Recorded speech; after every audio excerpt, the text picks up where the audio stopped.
حضرت لوط علیہ السلام کے والد کا نام حران تھا۔ یہ حضرت ابراہیم علیہ السلام کے بھتیجے تھے۔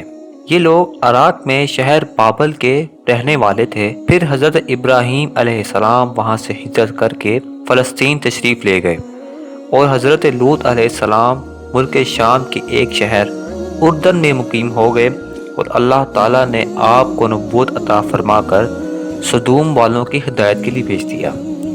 یہ سدوم شہر حضرت لوط علیہ السلام کا تھا، جو کہ ملک شام میں صوبہ حمص کا ایک مشہور شہر تھا۔ شہر سدوم کی بستیاں بہت آباد اور نہایت سرسبز شاداب تھیں، اور وہاں طرح طرح کے اناج اور قسم قسم کے پھل اور میوے بکثرت پیدا ہوتے تھے۔ شہر کی خوشحالی کی وجہ سے اکثر لوگ مہمان بن کر ان آبادیوں میں آیا کرتے تھے اور شہر کے لوگوں کو ان کی مہمان نوازی کا بار اٹھانا پڑتا تھا۔ اس لیے اس شہر کے لوگ مہمانوں کی آمد سے بہت تنگ آ چکے تھے، مگر مہمانوں کو روکنے اور بھگانے کی کوئی صورت نظر نہیں آیا کرتی تھی۔ اس ماحول میں ایک دن ایک شیطان بوڑھا بن کر نمودار ہوا اور ان لوگوں سے کہنے لگا کہ اگر تم لوگ مہمانوں کی آمد سے نجات چاہتے ہو تو یہ تدابیر کرو، جب بھی کوئی مہمان تمہاری بستی میں آئے تو تم لوگ زبردستی اس کے ساتھ بدفعلی کرو۔ چنانچہ سب سے پہلے ابلیس خود ایک خوبصورت لڑکے کی شکل میں مہمان بن کر اس بستی میں داخل ہوا اور ان لوگوں سے خوب بدفعلی کرائی۔ اسی طرح یہ فعل بد ان لوگوں نے شیطان سے سیکھا۔ پھر رفتہ رفتہ اس برے کام کے یہ لوگ اس قدر عادی بن گئے کہ اپنی عورتوں کو چھوڑ کر مردوں سے اپنی شہوت پوری کرنے لگے۔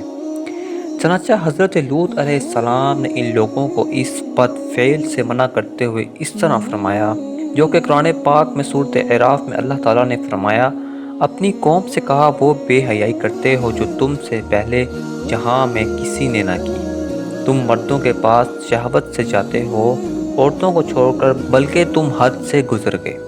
حضرت لوط علیہ السلام کی اس اصلاحی بات کو سن کر انہوں نے نہایت بے باکی اور انتہائی بے حیائی کے ساتھ کہا، جو کہ قرآن پاک میں سورۃ اعراف میں اللہ تعالیٰ نے فرمایا ہے، اور اس قوم کے پاس جواب تو کچھ بھی نہ تھا مگر یہی کہنا کہ ان کو اپنی بستی سے نکال دو، یہ لوگ تو پاکیزگی ہی چاہتے ہیں۔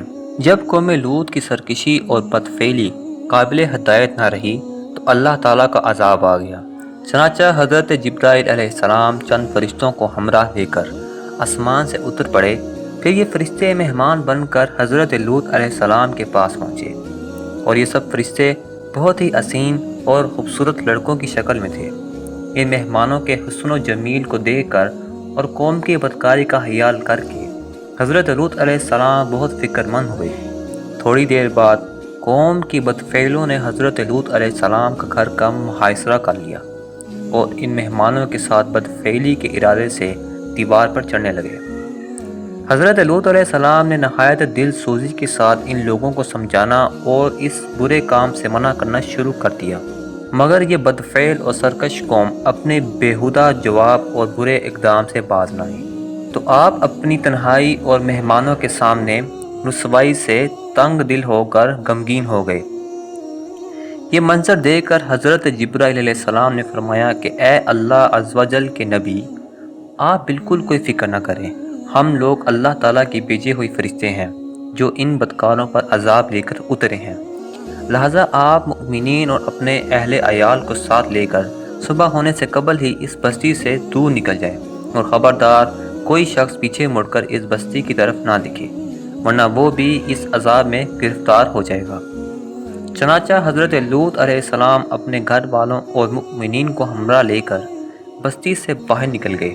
پھر حضرت جبرائیل علیہ السلام شہر کے پانچوں بستیوں کو اپنے پروں پر اٹھا کر آسمان کی طرف بلند ہوئے اور کچھ اوپر جا کر ان بستیوں کو الٹ دیا، زمین پر گر کر چکنا چور ہو کر زمین پر بکھر گئیں۔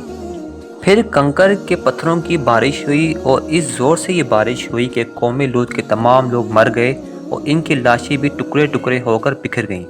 پھر اسی ہی وقت جب شہر الٹ پلٹ ہو رہا تھا، حضرت لوط علیہ السلام کی بیوی جس کا نام وائلہ تھا، جو در حقیقت منافقہ تھی اور قوم کی بدکاروں سے محبت رکھتی تھی، اس نے پیچھے مڑ کر دیکھ لیا اور یہ کہا، ہائے رے میری قوم، یہ کہہ کر کھڑی ہو گئی، پھر عذاب الہی کا ایک پتھر اس کے اوپر بھی گرا اور وہ بھی ہلاک ہو گئی۔ اللہ تعالیٰ نے قرآن پاک میں سورۃ اعراف میں فرمایا، تو ہم نے اسے اور اس کے گھر والوں کو نیچے برسایا تو دیکھو کیسا انجام ہوا مجرموں کا۔ جو پتھر اس قوم پر برسائے گئے وہ کنکروں کے ٹکڑے تھے، اور ہر پتھر پر اس شخص کا نام لکھا ہوا تھا جو اس پتھر سے ہلاک ہو گیا۔ اس ویڈیو کو بنانے کا مقصد کیا تھا؟ وہ چاہتا تو یہ سب کچھ اسی ہی وقت ختم کر دیتا۔ اس نے اس کہانی کو آگے تک چلایا تاکہ آگے آنے والی نسل اس سے کچھ سیکھ سکے۔